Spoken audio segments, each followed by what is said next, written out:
Bom, posto tudo isso, gente, a gente tendo entendido o que é a lesão renal, que o conjunto de néfrons que são combalidos numa lesão renal vão gerar insuficiência, que a perda das funções que eu tenho dentro do rim e o comprometimento abrupto da taxa de filtração glomerular, fica fácil a gente entender como se apresenta um paciente com a insuficiência renal aguda, já que muitas vezes com a lesão renal a gente não consegue atender esse paciente, porque se ele não tiver alcançado aquele número de néfrons que comprometam a função, talvez a gente não veja essa disfunção no paciente.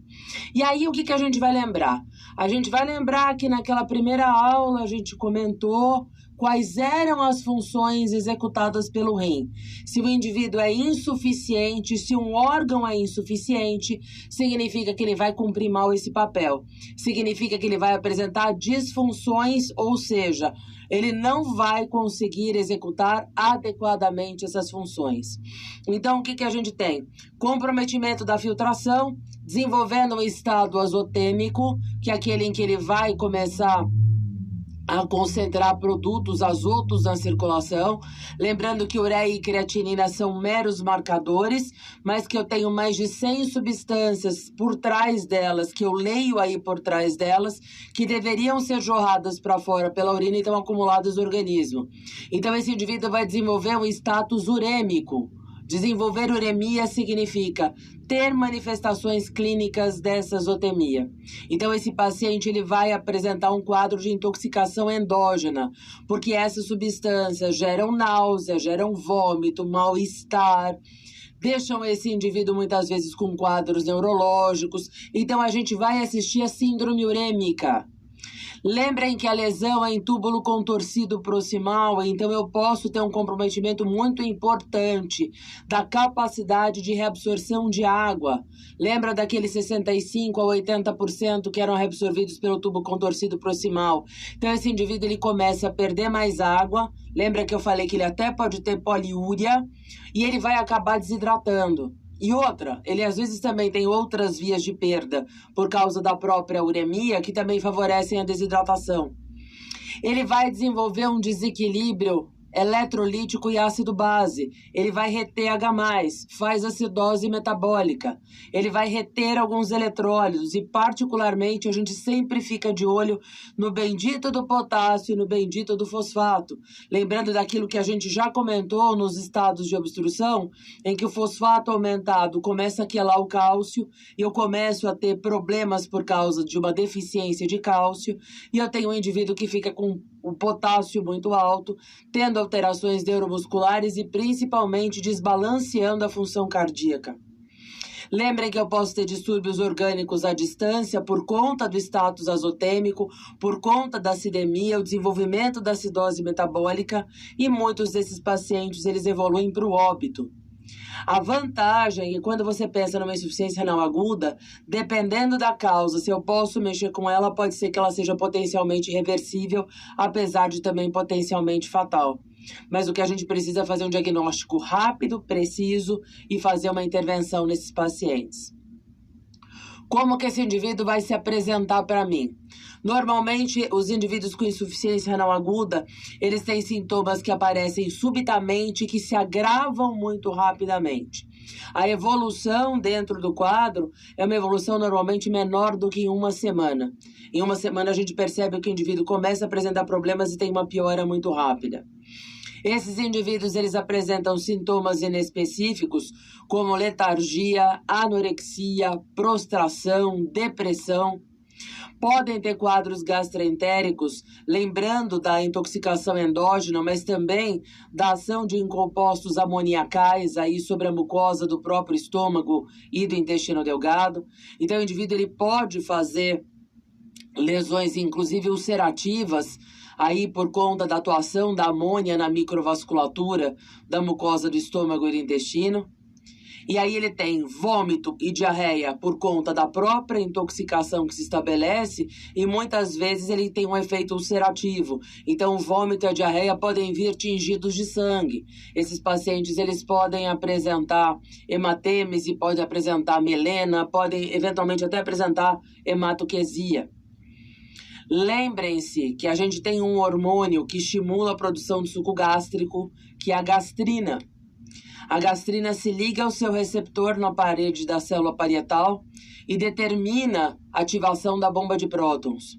Pois é, o que vai acontecer? Quando a gente tem um indivíduo com insuficiência renal, como a gastrina é um hormônio eliminado por filtração glomerular, ela se acumula no organismo.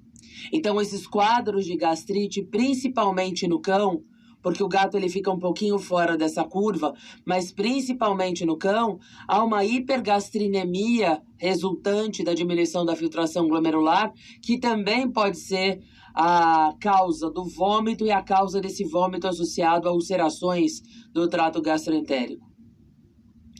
Muitos desses indivíduos vão apresentar litose, né? Porque a ureia fica muito alta, a amônia fica muito alta na circulação e a gente consegue impregnar, inclusive, os próprios vapores respiratórios e as secreções da cavidade oral. Então, muitos indivíduos têm aquela litose urêmica forte, que é tão característica principalmente nos indivíduos que têm quadros agudos. Só temos que tomar cuidado, porque aqueles animais que têm muita bactéria, muita placa bacteriana na boca, muitas vezes eles têm bactérias produtoras de ureia ou produtoras de amônia na boca, que acabam determinando aí uma litose que a gente às vezes confunde. Mas quem já sentiu um hálito urêmico, propriamente dito, sabe que não dá para confundir com muita coisa, não. Por causa do efeito da amônia na microvasculatura, a gente sabe que muitos desses indivíduos podem ter alterações na vascularização, principalmente da extremidade da língua. Então, eles podem fazer glossite, que é a inflamação da língua, e essa glossite pode ser necrosante. Então, o indivíduo ele começa ficando com a borda da língua mais arroxeada, depois essa borda da língua fica preta, depois ela acaba ficando esbranquiçada e cai, né? A gente pode ter a perda de parte da língua. Tem indivíduos que chegam a perder até 2/3 da língua, mas depois eles se adaptam e voltam a comer normalmente. Poliúria e polidipsia é um fator bem importante, né? Que a gente sempre precisa ficar esperto, lembrando que essa polidipsia quase nunca vai ser compensatória. Mas lembrando que a gente precisa ficar de olho no débito urinário, porque muitos indivíduos vão fazer oligúria ou anúria por causa daquela obstrução por cilindros. E às vezes oligúria e anúria passam despercebidas por nós, mas quando elas se mantêm, elas agravam muito rapidamente o quadro do paciente, inclusive levando a uma retenção hídrica, que pode ser o evento que acabe cursando no óbito do indivíduo. Se eu tenho inflamação envolvida, se eu tenho obstrução renal envolvida, alguns pacientes podem ter nefromegalia. Não são todos. E lembrando que o gato tem os rins palpáveis e o cão nem sempre, a não ser que seja um cão bem magrinho e bem esguio.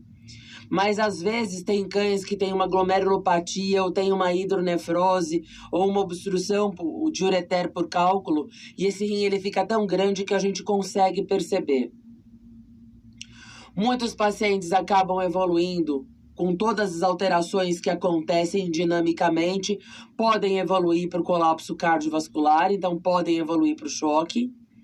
Tem indivíduos que fazem pneumopatias urêmicas, vasculites urêmicas no próprio pulmão.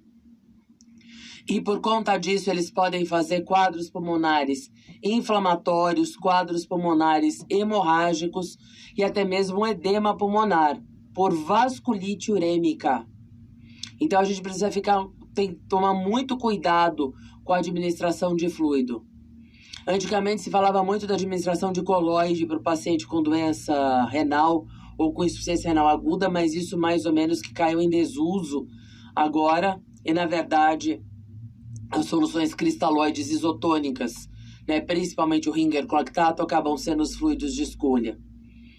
Como muitos indivíduos podem ter perda proteica pela urina, né, a proteinúria glomerular, ela gera diminuição da pressão coloide osmótica. Porque lembra, quando eu tenho proteinúria glomerular, eu perco a albumina. Então, esses indivíduos às vezes podem fazer edemas periféricos. E é claro que por conta de todo o estado tóxico, muitos indivíduos fazem encefalopatia, que a gente vai chamar de encefalopatia urêmica. E aí eu tenho indivíduos que podem andar em círculo, que podem vocalizar, que podem alucinar, indivíduos que têm convulsões, indivíduos que às vezes têm outras alterações até semelhantes a mioclonias.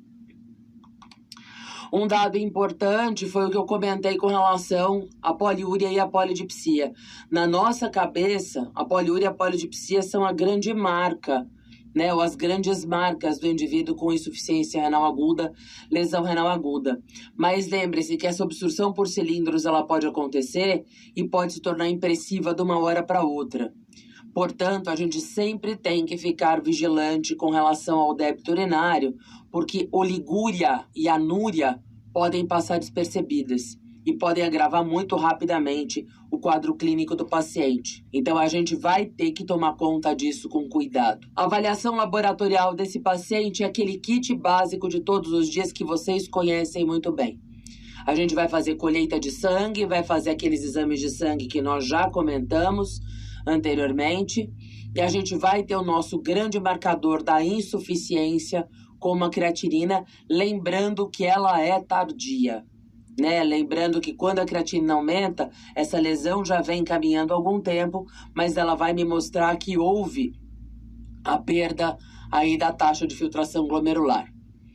Nosso checklist laboratorial normalmente envolve um hemograma, porque eu posso ter causas infecciosas, inclusive envolvidas no processo, ureia e creatinina, eletrólitos, que a gente já comentou, os 2 casais, sódio, potássio, cálcio, fósforo, e muitas vezes, junto com esses elementos, lembrar do cloreto, porque o cloreto é uma marca importante, inclusive, da própria acidemia que se desenvolve. A urinálise é fundamental. A urinálise eu já falei para vocês que ela precede a azotemia, mostrando para mim que existe uma lesão renal. Então lembrar que aquela urinálise com sedimento celular de rim, presença de cilindros, glicosúria, densidade baixa, marcam para mim que existe uma lesão renal em andamento. Quer fazer a tentativa de tentar utilizar algum biomarcador? A gama-GT urinária, ela falha bastante. Eventualmente, as pessoas colhem, né, para verificar se tem uma lesão ativa. Lembrar que a gama-GT é uma enzima que fica na bordadura em escova ali das vilosidades do túbulo contorcido proximal. E quando ela aumenta na urina, normalmente significa que a gente está corrompendo essas células. Mas nem sempre que eu tenho lesão eu encontro essa gama-GT aumentada, porque depende do momento dessa lesão. Então tem que tomar cuidado, porque é um marcador que, apesar de ser específico, se ela está aumentada, ela indica que tem lesão. Ela não estando aumentada não significa que a lesão não exista. SDMA, que eu já comentei para vocês, falha muito na avaliação do nefropata crônico, mas para o indivíduo com lesão ativa, com lesão renal aguda em andamento, SDMA aumenta bastante. Então, eu acho que é uma tentativa, muitas vezes, interessante fazer o investimento na SDMA para esse tipo de situação. E é claro que a gente não vai deixar de lado, né, o diagnóstico por imagem, particularmente aí a ultrassonografia abdominal, né? Lembrar que eu posso identificar uma obstrução de uretéria, eu posso verificar que existe muitas vezes ruptura de trato urinário, eu posso verificar que esse paciente tem alterações dinâmicas aí dentro do rim. Então, lembrar que a gente sempre vai também se basear no diagnóstico por imagem. Agora, existe uma sociedade internacional de interesses renais chamada IRIS, que algumas pessoas vão falar IRIS porque a gente está no Brasil. A IRIS, que é essa Sociedade Internacional de Interesses Renais, ela coloca para a gente algumas diretrizes para o diagnóstico e para o tratamento da insuficiência renal aguda, da lesão renal aguda, insuficiência renal aguda. Quais são esses critérios? O critério é sempre olhar a creatinina e olhar simultaneamente o débito urinário. E aí, a partir da creatinina e do débito urinário, eles dividiram o paciente que é um nefropata agudo em 5 estágios. Esses 5 estágios, eles são classificados desde o indivíduo que tem uma doença incipiente até o indivíduo que tem uma doença grave. Então, eles começam a ser estadiados, eles são escalonados inicialmente de acordo com as concentrações de creatinina. Sendo que o estágio 1 é o indivíduo não azotêmico, que tem uma creatinina dentro dos valores de normalidade. O estágio 2, esse indivíduo tem uma azotemia leve, com creatinina variando entre 1,7 e 2,5, mais ou menos. O estágio 3 vai ser um indivíduo já com uma azotemia de leve a moderada, com creatinina entre 2,6 e 5. O estágio 4, o indivíduo que tem uma azotemia moderada a grave, é o indivíduo que tem entre 5,1 e 10 miligramas por decilitro. E o indivíduo com azotemia severa, ou azotemia grave, é o estágio 5, com uma creatinina superior a 10. Dentro desse escalonamento, o que a gente ainda tem? O estágio 1 é o indivíduo com lesão renal aguda não azotêmica. Lembra daquele cara que ainda não bateu no 70% de comprometimento dos néfrons? Mas esse indivíduo, ele tem indícios de lesão renal aguda. Ou porque o histórico dele traz para mim um fator de risco. Ele foi picado por um animal peçonhento. Ele tomou anti-inflamatório não esteroidal quando ele veio chocado, quando ele veio todo quebrado, quando ele veio politraumatizado. Ele é um indivíduo que fez uso de gentamicina para tratar alguma infecção. É um indivíduo que fez uma obstrução de ureter, mas ele ainda não está azotêmico. Então clinicamente ele tem um ponto de partida. Pode ser que ele esteja muito bem, mas pode ser que eu já tenha algum indício laboratorial ou algum indício na imagem. Então é aquele rim daquele paciente que tem aquelas alterações, mas a hora que eu olho para aquele rim já apresenta uma desproporção cortical medular, que normalmente não é tão comum na aguda, a não ser que tenha muita inflamação, mas ele pode ter uma desproporção importante.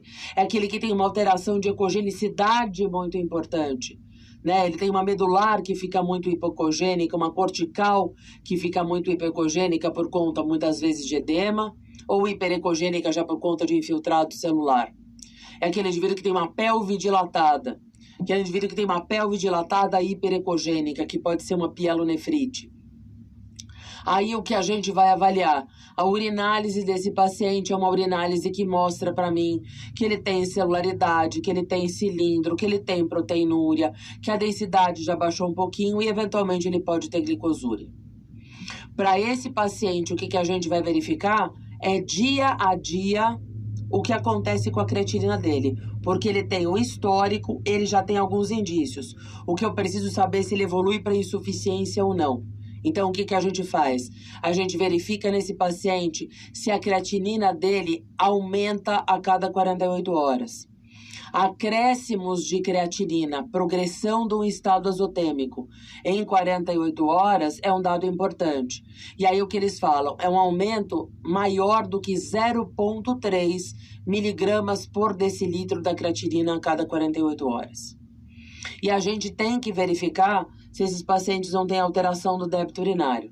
Para um paciente que está domesticamente mantido, ele está em casa, fica mais difícil. Se ele estiver dentro do nosso consultório, dentro do nosso hospital, isso fica mais fácil, porque eu posso medir a produção de urina na caixa de areia, posso medir a produção de urina na fralda e, eventualmente, a gente pode até sondar esse paciente, o que no indivíduo estágio 1 normalmente não é muito comum. Mas eu preciso verificar se ele não começa a urinar menos e, às vezes, parar de urinar. No estágio 2, a gente vai fazer exatamente a mesma coisa. Então, mais uma vez, a gente fica verificando essa progressão desse estado azotêmico com esse acréscimo da creatinina na circulação maior do que 0,3 miligramas por decilitro. Mas uma coisa que chama muita atenção é que esse paciente, essa creatinina aumenta e às vezes ela responde à estimulação pela fluidoterapia. Porque você tira o componente pré-renal, já que a densidade está baixa, esse indivíduo vai ter 2 componentes ou até mesmo 3 para ele ficar azotêmico. A densidade baixa, que promove desidratação, eventualmente perdas que ele possa ter, mas não se esqueçam que o próprio rim pode filtrar menos porque não está funcionando muito bem. Eu consigo tirar o componente pré-renal dessa azotemia. E mais uma vez, a gente já reacessa esse paciente a cada 6 horas com relação ao débito urinário. Os estágios 3, 4 e 5 já são indivíduos que vêm clinicamente doentes, eles vêm urêmicos. Então, esse indivíduo ele vem com sinais de insuficiência renal mesmo, e esse é aquele paciente que vai ficar internado com veia canulada, com a uretra sondada, para que a gente possa fazer uma avaliação melhor. A monitorização do débito urinário, pessoal, ela é fundamental. Então, a gente precisa calcular quantos ml de urina são produzidos por aquele indivíduo por hora. Então, a gente vê, na verdade, a continha, quantos ml por quilo por hora esse indivíduo acaba produzindo. Mas, para eu poder fazer isso, tem uma condição sine qua non. Esse paciente tem que estar hidratado. Por quê? Porque ele tem tendência à desidratação. E às vezes, se o rim não tiver tão mal e não tiver comprometido tanto a sua função de equilíbrio hídrico, esse paciente, quando ele começa a desidratar, o rim consegue concentrar a urina. E se ele concentra a urina, ele produz menos volume. E a gente acaba fazendo uma leitura errada do processo. Então, vejam bem, eu tenho que medir o débito urinário num paciente que esteja hidratado, para garantir que nesse paciente a função renal que eu vejo de produção de urina vai ter uma leitura adequada, uma interpretação adequada, e ele precisa estar sob fluidoterapia, justamente porque muitos desses pacientes têm densidade baixa e têm uma tendência a começar a diminuir o fluxo que passa pelo rim. Como que eu posso medir isso? O que a gente mais faz é passar uma sonda uretral, fixar essa sonda uretral e ficar medindo essa produção de urina. Tem gente que mede de hora em hora, tem gente que mede a cada 6 horas. Medir de hora em hora é uma boa, eu acho mais acurado, porque às vezes no meio do caminho esse débito ele fica alterado e a gente se perde. E a gente acaba vendo a média das 6 horas. Né? Pode ser que ele tenha produzido muito nas primeiras e tenha diminuído muito nas finais. Então, eu prefiro medir de hora em hora, ou a cada 2 horas. Mas tem gente que faz a mensuração a cada 6. A outra possibilidade que a gente tem é deixar esse paciente com a sonda aberta na fralda. A cateterização transuretral, você não vai deixar a sonda aberta em qualquer lugar. Você vai deixar essa sonda fixada num sistema fechado e depois a gente mede o quanto nesse sistema fechado, que é o que vocês estão vendo aí na foto, né? Foi coletado dentro de um saco gigantesco de coloide e depois isso está sendo jogado numa vasilha graduada para saber quanto o indivíduo produziu. Já que o saquinho do coloide, né, ele não tem graduação. Agora, se esse sistema não puder ser fechado desse jeito, porque às vezes ele não drena, a gente deixa a sonda aberta com o paciente em cima de um tapete higiênico. Ou a sonda aberta dentro de uma fralda. E aí, de quanto em quanto tempo, a gente pesa a fralda antes, a gente pesa a fralda depois. O volume ou a massa que foi agregada a essa fralda significa a massa que representa o volume que foi parar ali.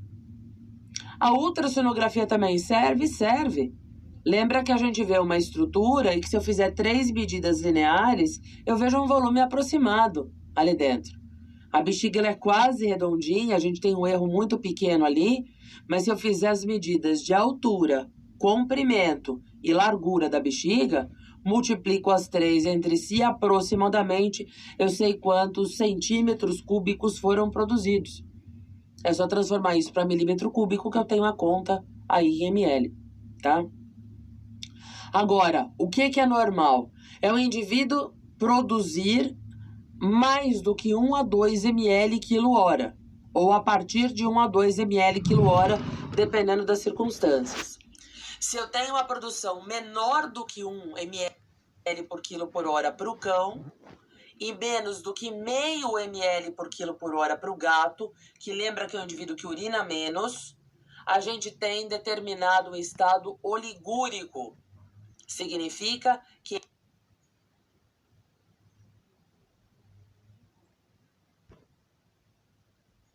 ele diminuiu a produção de urina. Significa que ele deve ter muitos néfrons obstruídos por cilindros. Agora, se eu tiver um indivíduo anúrico, eu tenho uma produção inferior a 0,1 ml por quilo-hora. E aí, se eu encontro alguma dessas duas condições, eu tenho que fazer uma intervenção, porque eu começo a ficar com um prognóstico mais reservado. Lembre-se que existe uma palavra chamada negligência. A negligência significa que a gente tem falta de atenção ou cuidado, ou uma própria inobservância dos nossos deveres e obrigações. É nosso dever e obrigação medir o débito urinário de todo paciente que potencialmente faça uma lesão renal aguda. Se a gente não fizer isso, não se esqueçam que negligência é crime, tá? Eu tenho que fazer o melhor para evitar o óbito. Se eu não faço, se eu deixo passar batido, lembrem que negligenciar é crime. Aí agora a gente vai estabelecer o tratamento. Para eu estabelecer o tratamento, eu tenho 3 pontos que são 3 pontos cruciais. O primeiro, eu tenho que otimizar aquela homeostasia que foi perdida por esse paciente. Então, meu grande objetivo é otimizar o estado hemodinâmico desse paciente, otimizar, consertar, corrigir os desequilíbrios que ele tem, para que ele volte àquele equilíbrio orgânico que mantém ele vivo e que o capacita à sobrevivência. Preciso restabelecer a perfusão renal. Se houve prejuízos a essa perfusão ela deve ser restabelecida. Por isso, esse paciente vai ter que fazer fluido. Ele não faz fluido para baixar a creatinina, ele faz fluido para restabelecer a perfusão renal, no sentido de sangue entrando, sendo filtrado, produzindo urina, a urina saindo do rim e preenchendo a bexiga. E, claro, se eu identifico fatores de base, eu vou ter que atuar nessa causa subjacente. Por quê? Porque dessa forma eu consigo limitar lesões adicionais aos túbulos. Então, se eu reverto a etiologia, eu consigo limitar o dano adicional. Então, esses são os objetivos do tratamento. Como que a gente vai fazer isso? Primeiro, pesquisando a causa. Num cão, eu vou verificar se não tem uma causa infecciosa. Ele tem leptospirose, ele tem babesiose, ele tem erliquiose aguda.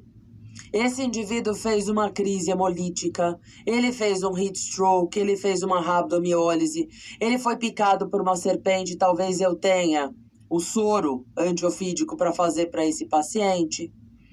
Esse paciente está com uma pielonefrite aguda, eu tenho que entrar com antibiótico para essa pielonefrite. Ele fez uma obstrução por cálculo, ele está com obstrução uretral, ele está com obstrução ureteral, eu tenho que desfazer essa obstrução.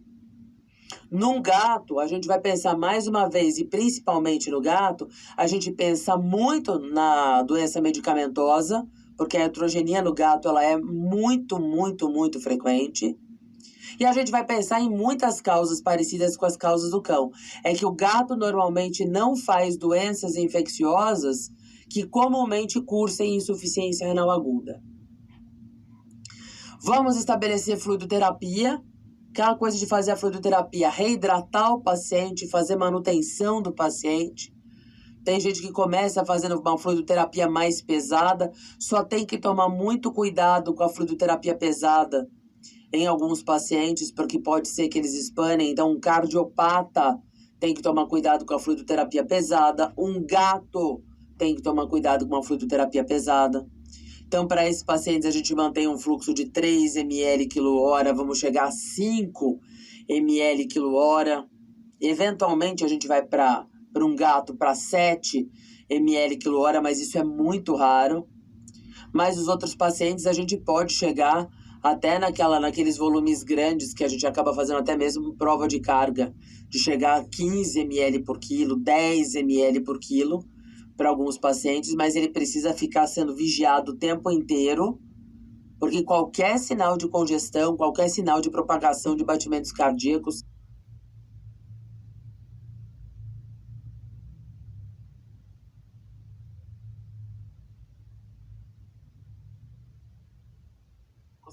em campos pulmonares, uma linha B que aparece num FAST que a gente faz, a gente tem que retroceder para não encharcar o paciente. A gente vai tentar reverter a oligurianúria quando presentes, mas a gente só vai poder fazer isso após a reidratação. Então, a primeira coisa que a gente faz é pensar em reidratar esse paciente. E a gente vai oferecer para ele um tratamento de suporte. Tratamento de suporte é controlar as perdas, por exemplo. Ele tem vômito, né? Ele tem gastrite, então eu vou fazer medicações antissecretoras, eu vou fazer para ele medicações antieméticas. Ele tem dor, eu controlo a dor, né? Ele tem um processo obstrutivo, talvez eu faça drogas para tentar relaxar esse paciente para ele desobstruir, tratar aquelas alterações secundárias, então controlar o potássio, controlar o fosfato, garantir nutrição, repouso e conforto para esse paciente. Isso é extremamente importante.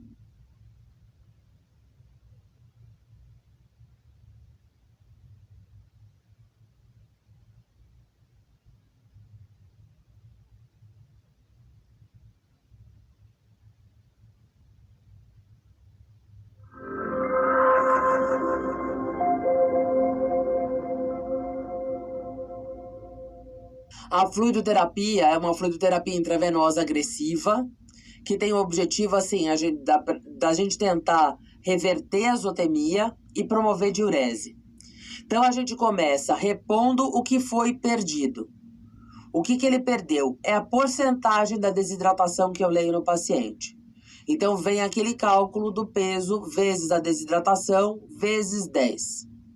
E aí, a gente vai adicionar as perdas sensíveis e insensíveis. Quanto de urina ele está perdendo a cada tanto tempo? Quanto de urina ele está produzindo por hora? Perda sensível, bota ali para dentro.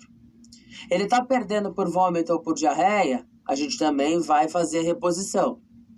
Quanto que ele perde por perdas insensíveis? Lágrimas, saliva, vapores respiratórios. Ele perde em torno de 20 ml por quilo por dia. Adiciona isso.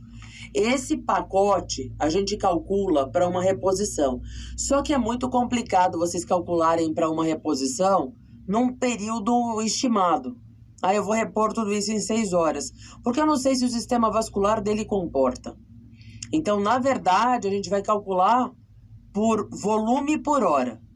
Eu sei que para um cão eu posso chegar às vezes a 5 a 10, 5 a 16 ml por quilo por hora.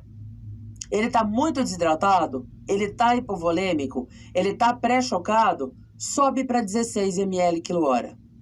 Não, ele está com uma desidratação moderada, mas ele não está hipovolêmico, ele ainda tem um TPCzinho que está em torno de 3, quase evoluindo para 4. Eu posso fazer 10. Ele está com uma desidratação leve, mas ele teve bastante perda, mas olhando os sinais subjetivos da hidratação, eu não acho que ele seja tão desidratado. A gente faz 5 ml quilo hora. Isso é um cão, de 5 a 16 ml quilo hora. Para um gato, pessoal, vocês não vão bater nesses 10 ml quilo hora, 16 ml quilo hora. Um gato hipovolêmico no pré-choque, ele vai no máximo para 10 ml quilo hora. Com uma desidratação muito importante, ele vai para 7 ml quilo hora. Uma desidratação moderada, ele vai para 5, entre 3 e 5 ml quilo hora. Uma desidratação leve, ele vai para 3 ml quilo hora. Senão vocês encharcam o gato.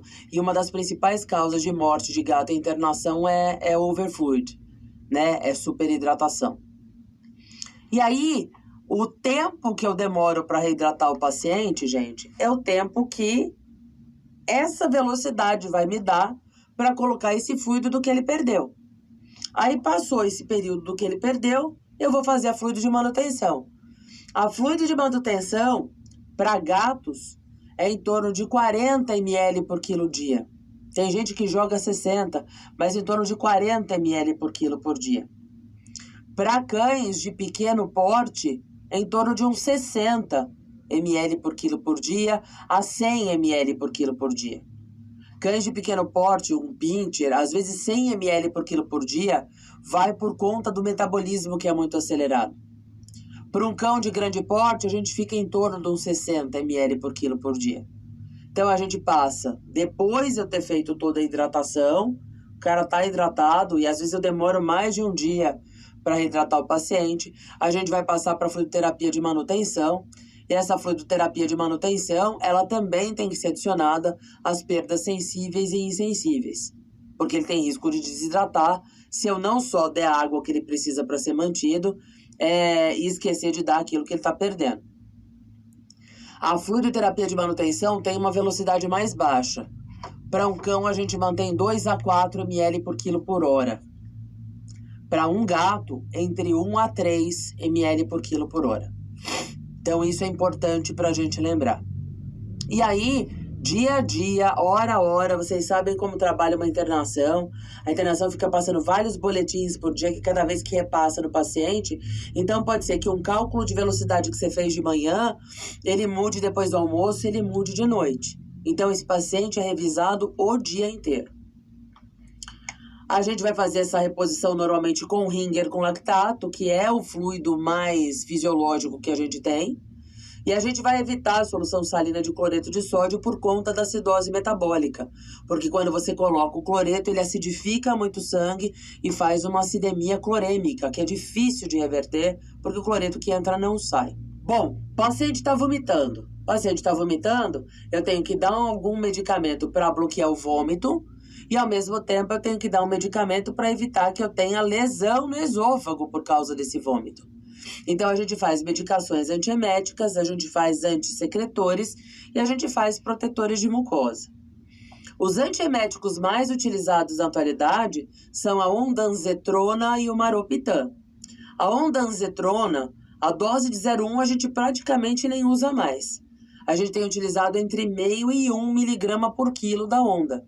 Lembrando que a gente descobriu que ela tem uma meia-vida curta, então a gente parte de pelo menos 2 a 3 vezes ao dia, né? Para que a gente consiga manter o paciente sem náusea, mas a onda tira a náusea. Para tentar coibir o vômito, a gente vai em cima do maropitam. Lembrar que esses pacientes, eles vão tomar um maropitam injetável. Então é 1 miligrama por quilo por via subcutânea ao dia.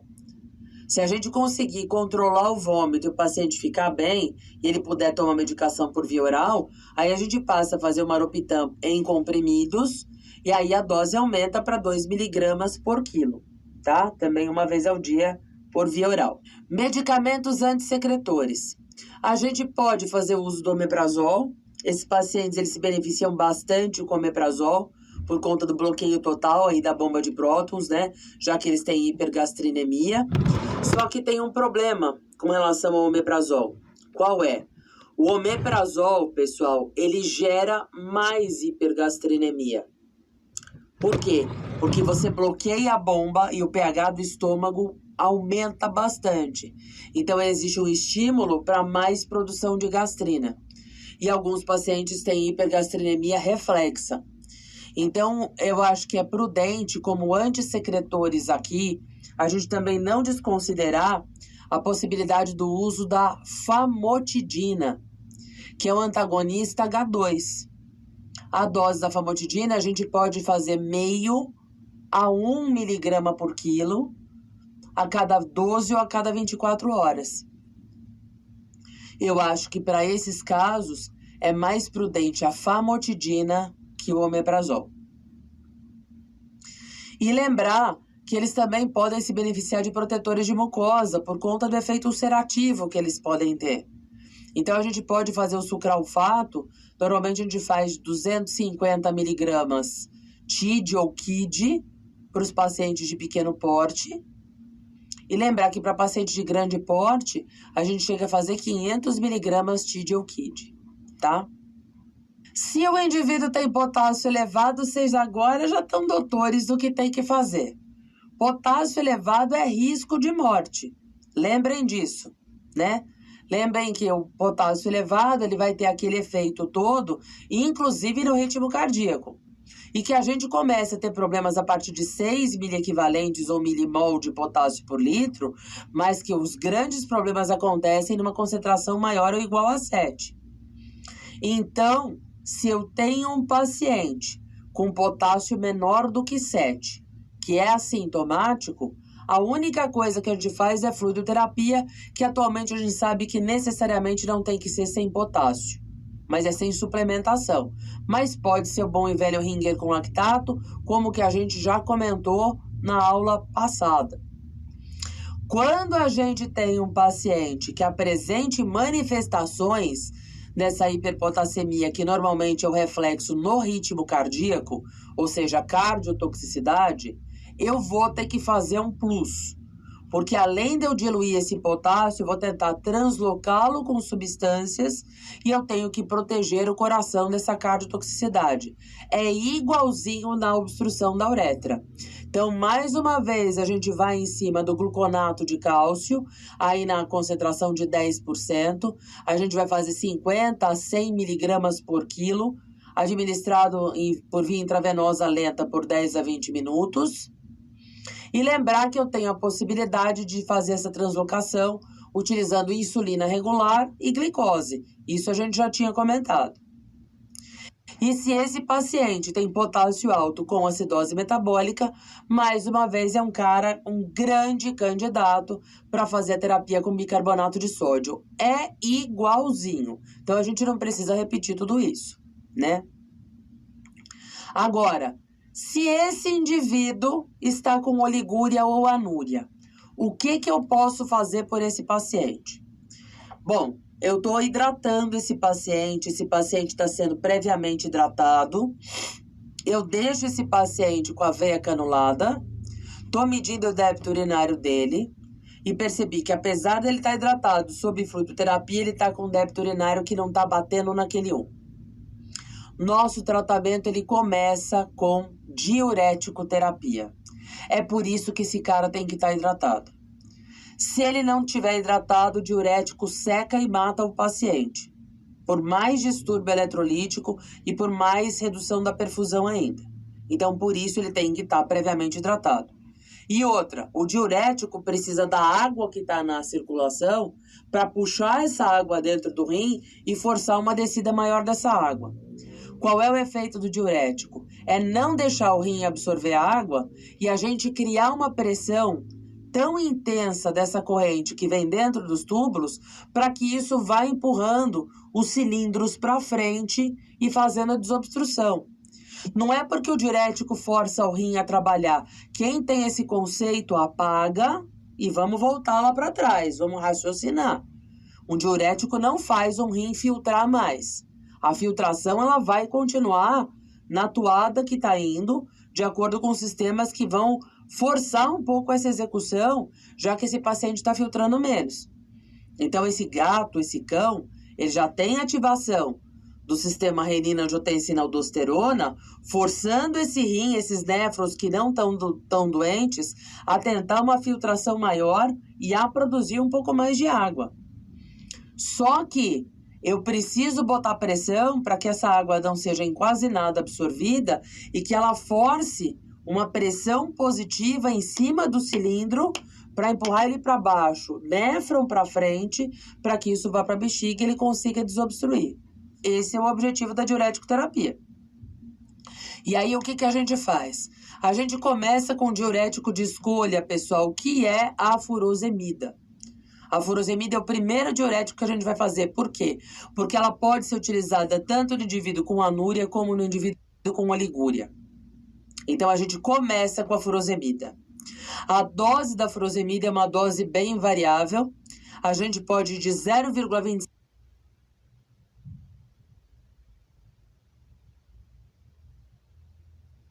até 4 miligramas por quilo, por via intravenosa. Alguns autores falam até para a gente começar com doses maiores, de 2 a 6 miligramas por quilo para o cão e de 2 a 4 miligramas por quilo para o gato. O cão até que ele tolera essas doses mais altas. O gato, 4 miligramas por quilo de vez em quando para o gato pode representar bastante problema. Então é melhor a gente fazer, mas ficar bem atento com relação às concentrações de potássio, principalmente, e a pressão arterial. O que a gente espera que essa diurético terapia faça pelo paciente? A gente espera que esse paciente melhore essa perfusão, melhore esse débito urinário. Então, essa resposta tem que ser observada em 1 hora. 1 hora depois da administração da furosemida, ele tem que ter aumentado o débito urinário. E a gente espera que esse débito urinário já tenha ido para 1 ml por quilo-hora. Não adiantou, a gente pode repetir essa furosemida e verificar se na próxima hora isso aumenta. Ele respondeu, perfeito. O que a gente faz agora? A dose que deu certo, a gente vai ficar repetindo a cada 8 horas por um período de aproximadamente uns 3 dias. Porque ele respondeu a furosemida. E respondeu bem a essa dose. Então, eu posso fazer essa dose a cada 8 horas e mantê-la durante 3 dias. Se por um acaso a gente perceber que ele está desidratando, se por um acaso a gente perceber que esse potássio começa a ficar muito baixo, o que a gente pode fazer é diminuir um pouquinho a dose ao longo desses 3 dias. Mas o objetivo é ficar mantendo aquela torrente de urina sendo produzida e empurrando esses cilindros para que a gente não tenha uma nova obstrução. É fazer um flushing dentro dos néfrons mesmo. Malê, ele não respondeu. A gente fez a furosemida, ele não respondeu. Tá, eu tenho uma outra possibilidade, que é fazer o manitol. O manitol, ele não deve ser realizado no paciente anúrico, porque ele pode causar problemas importantes com relação aos próprios eletrólitos, mas ele pode causar hipoperfusão cerebral, né? Então, no indivíduo anúrico, normalmente não há muita resposta, eu causo agravamento do distúrbio eletrolítico e posso causar problemas do sistema nervoso central. O que a gente vai fazer? A gente vai fazer o manitol a 20%, a dose recomendada vai de 0,25 a 1 grama por quilo. Alguns trabalhos falam para a gente fazer entre meio e 1 grama por quilo. Então, a gente calcula aquela dose e a dose calculada tem que descer no intervalo entre 15 e 30 minutos. Porque ele tem um efeito osmótico, o efeito dele é meio que imediato. Manitol não adiantou quando vocês fazem, a gente já começa a arrepiar. Porque o manitol normalmente ele tem um efeito relativamente rápido. Se ele não responde, pessoal, a gente começa a ficar com a perspectiva ruim. Alguns indivíduos ainda repetem o manitol depois de um período de aproximadamente umas 4 horas e alguns indivíduos abortam a missão. Eu, mais uma vez, quando eu faço o manitol, que é a minha segunda escolha, furosemida não deu certo, aí eu tentei o manitol. O manitol, ele tem que aumentar esse débito urinário para 1 ml por quilo por hora, e se isso acontecer, a gente começa a repetir a dose inicial a cada 6 horas durante 3 dias. Existem indivíduos que falam para a gente fazer entre 100 e 120 miligramas por quilo em infusão contínua. 100 a 120 miligramas por quilo por hora em infusão contínua, né? Mas eu não faço normalmente para esses casos, normalmente o manitol em infusão contínua eu faço só para o paciente obstruído. E aí, se o manitol não dá certo? Aí a gente não tem muito o que fazer. Malê e a dopamina. Vamos lá. Dopamina, que teoricamente melhoraria a perfusão renal, porque faria um aumento da hemodinâmica aí entre arteríola aferente e eferente. A dose que a gente sabia que poderia fazer isso é de 2,5 a 5 microgramas por quilo por minuto. A dopamina, a gente sabe que não funciona no gato. Gato não tem receptor renal para dopamina, não vai ter esse efeito. E a gente continuou fazendo por cão por muito tempo. E passado um tempo, o pessoal inclusive falou para fazer dopamina com furosemida. Os autores, na atualidade, desmerecem o uso da dopamina.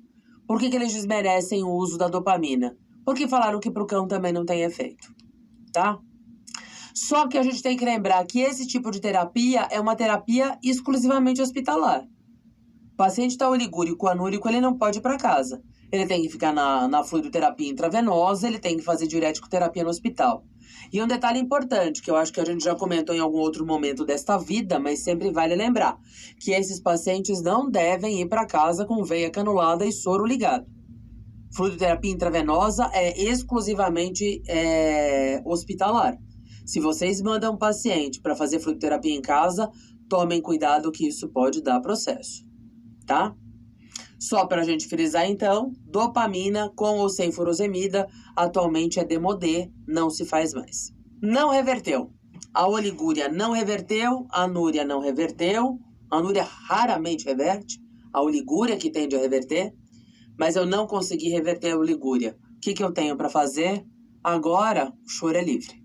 Agora não tem muito o que fazer, perspectiva realmente está bem ruim e a tendência que a gente tem é do óbito desse paciente. Então, uma estrelinha a mais vai brilhar aí no céu.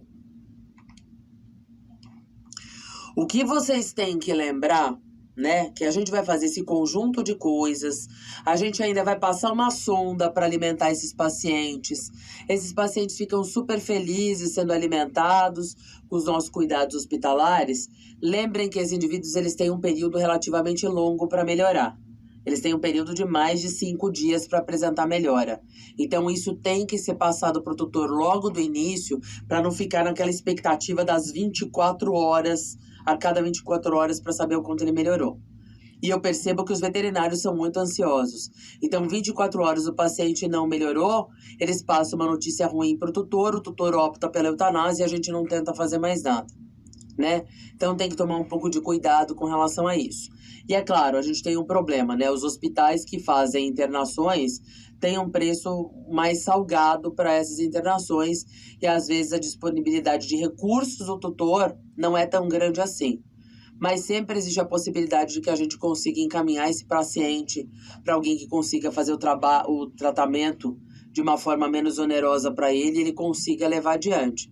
Porque o que a gente não pode é desistir tão rapidamente como eu vejo as existências aí em cima desses pacientes. Agora, tem uma má notícia para dar para vocês. Quando a gente tem um paciente que tinha aquele rinzão normal, que é esse feijão branco que vocês estão vendo aí, esse feijão branco sofreu uma lesão, evoluiu para insuficiência, né? Uma lesão que cursou na insuficiência renal porque a gente chegou a ter uma alteração importante, chegando a alterar a filtração glomerular e chegando a trazer alterações clínicas.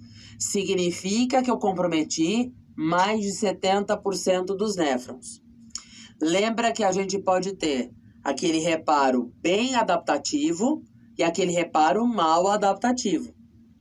Há muita chance de fibrose e há muita chance da manutenção de inflamação crônica. Teoricamente, lá atrás, eu falei para vocês que alguns indivíduos evoluem para recuperação completa e outros evoluem para doença renal crônica insuficiente. Porque o que eu tinha comentado com vocês lá atrás é que alguns indivíduos voltam a ter uma densidade normal, voltam a ter exames laboratoriais normais, ficam clinicamente normais. Isso foi chamado de recuperação plena. E alguns indivíduos mantêm alterações funcionais, que são alterações laboratoriais, e eles já são enquadrados numa doença renal insuficiente, uma doença renal crônica insuficiente, porque perdeu para sempre aquele tecido. Dificilmente um paciente que passe por todo esse processo recupera esse rim. Então, até que se prove o contrário, qualquer indivíduo que faz uma lesão renal aguda, que cursa em insuficiência renal, e na verdade eu vou falar para vocês, dificilmente um paciente que faz uma lesão renal aguda recupera ela completamente. Mas é que, claro, se a gente está pensando no montante de néfrons comprometidos, então vamos pensar no indivíduo que faz a insuficiência, tá? Se eu tenho um indivíduo que fez uma lesão renal aguda cursando em insuficiência renal, mesmo que ele fique clinicamente muito bem, ele já é um nefropata crônico.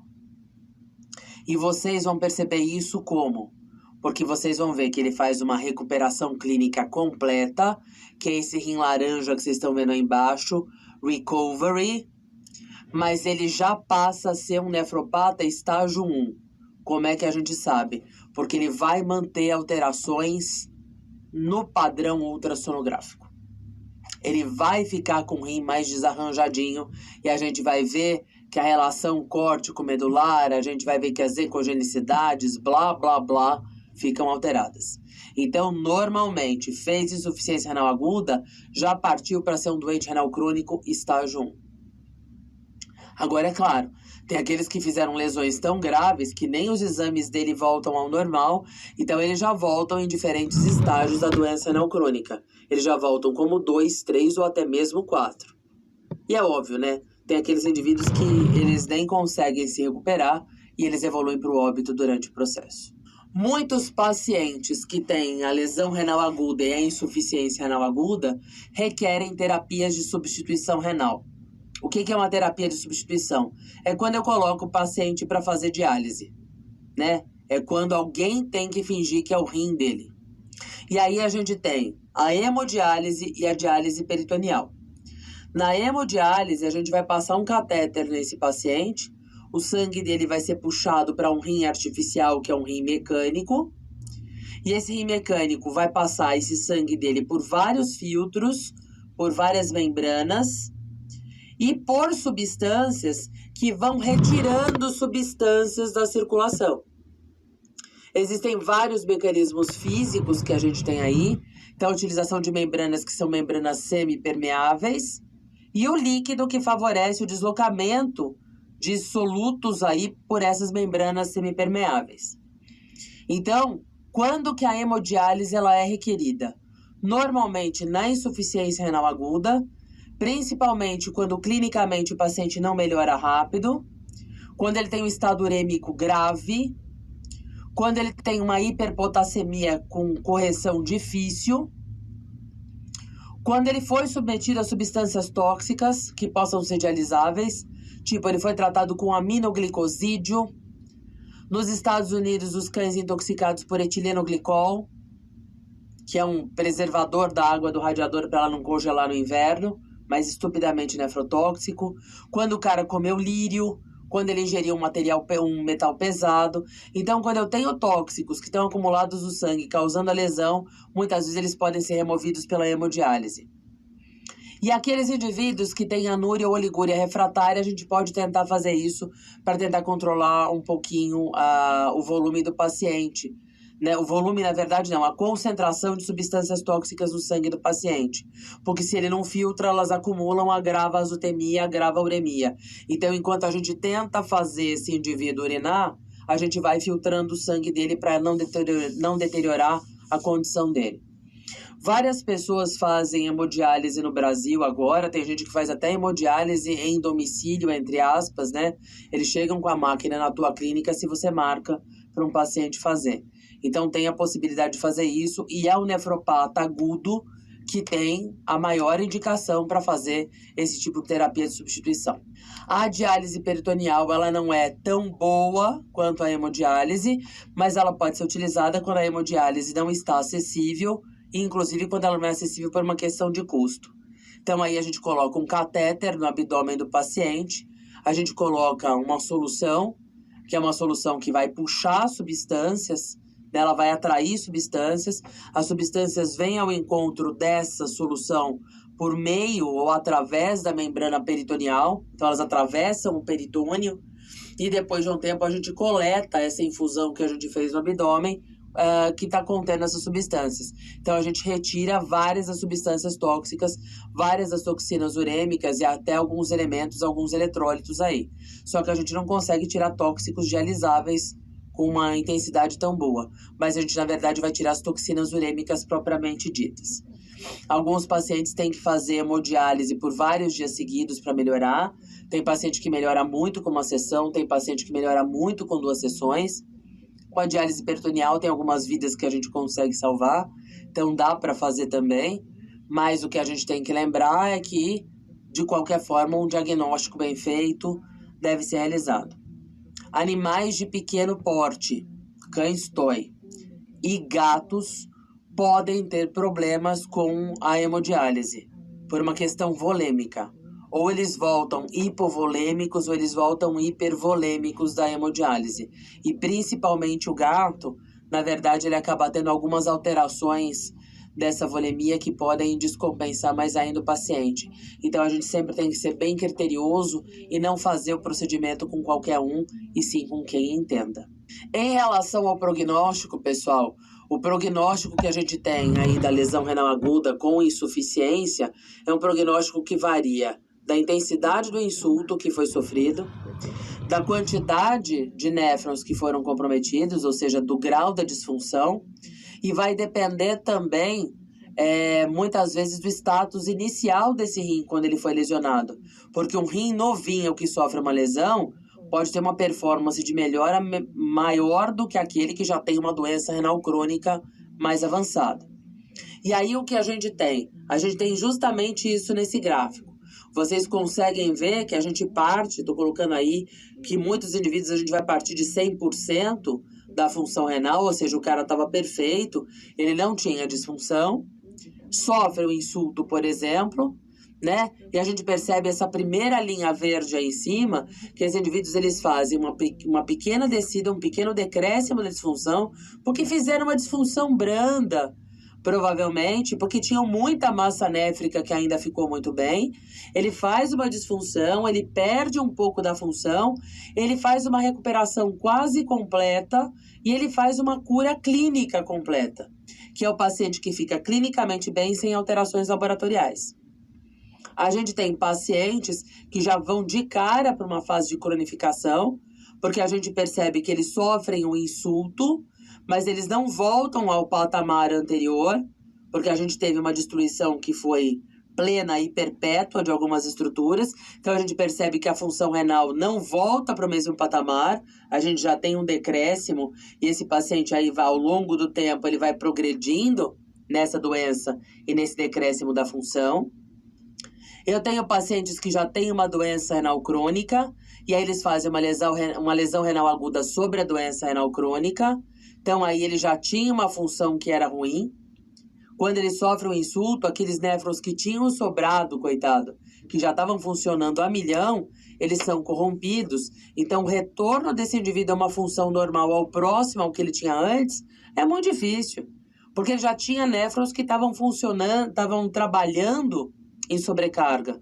E quando você mata trabalhadores em sobrecarga, essa produção do trabalho ela fica ineficiente.